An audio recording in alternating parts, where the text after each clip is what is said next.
might peg me. I know, sick. All right, guys, coming up next, she's been here a few times before. We missed her. She's back now. Make her loud for Jen Kushner. Woo!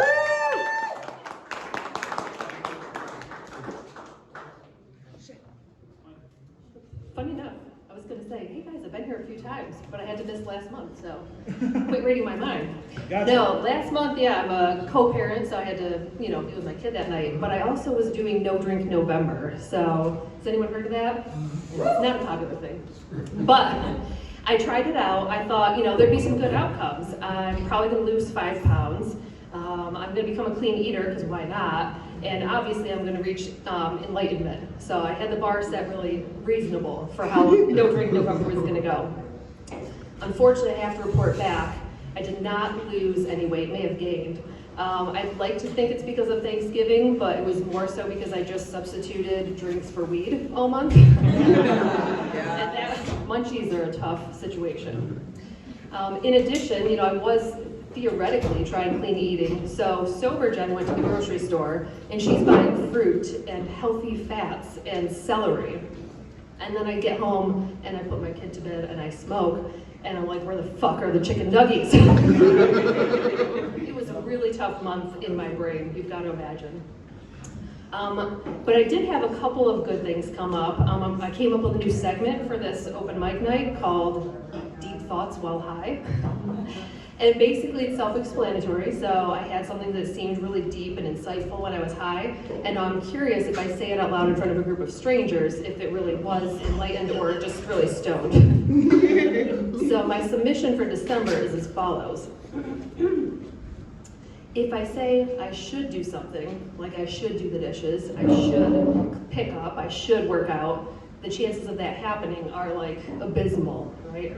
I'm more likely to be mad at myself and like, don't tell me what to do. Or be like Eeyore and just like, I suck at life.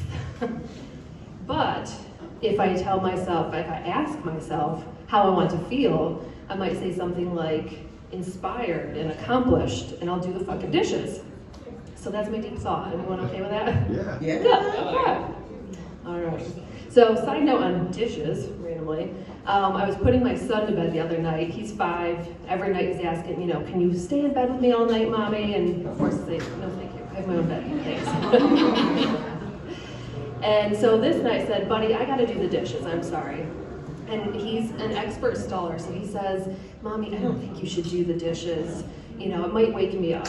And so you can see why on a weeknight I don't do the dishes, because he's very wise, and obviously I should listen to him. But on this night, I'm like, no, dude, I have to do the dishes. Every night I do the dishes, you don't wake up.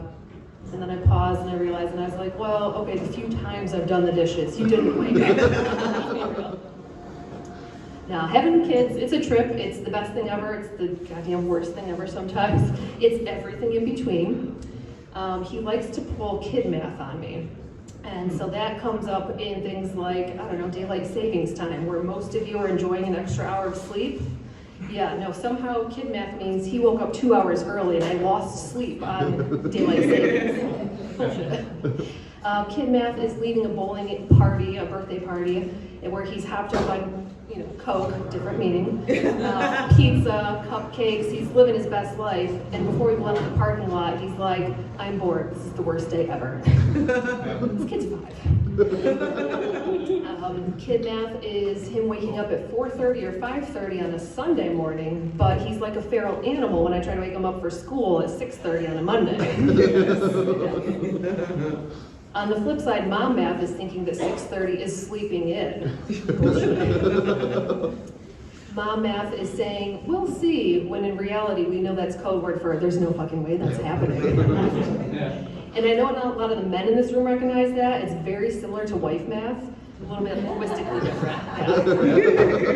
Yeah. Mom math is thinking that jumping on the trampoline is an awesome idea until 37 seconds later you forgot you have no pelvic floor. And you gotta do a weird shuffle. Mom math is thinking you can get a lot accomplished before you need to leave the house, when in reality there's no way it's happening. Like, it'll be 7 o'clock in the morning, and nighttime, I have no motivation, we've discussed this. But 7 o'clock in the morning, I've got 15 minutes to get out the door, get my kid on the bus, get to work on time, but I'm staring at the ceiling fan saying, I should really dust that. I'm like the husband when a couple's trying to host a party in an hour, and the wife's like, we gotta get ice, we gotta get some more chairs, we gotta bring in all the stuff, and then she's like, what are you doing? Cleaning the gutters, obviously. And my last joke, I don't have a good segue for, and it's going to creep a lot of you out, but that works really well for some of these comedians. So. My boyfriend and I were at another establishment last month, and I was sitting at the bar, all proud because I'm drinking my sparkling cider, doing great in my No Drink November. And this guy walks up, and my boyfriend is bald. He walks up, this guy is walking up and he's rubbing his head like he's Buddha. And it was the weirdest thing ever. And I'm trying to do like mental calculations. Who is this? He obviously must know Sean, because you just don't do that to strangers. And then the guy reaches over and starts rubbing my back. And ladies of the room, how much do we love when strangers touch us? So I'm like, oh no, he's just one of the generations that didn't learn consent. Okay. But the best part of it was Sean looks at me and he's like, I think I have an inkling of how it feels to be female in public. Fuck yeah. That's all I got. Thank you so much.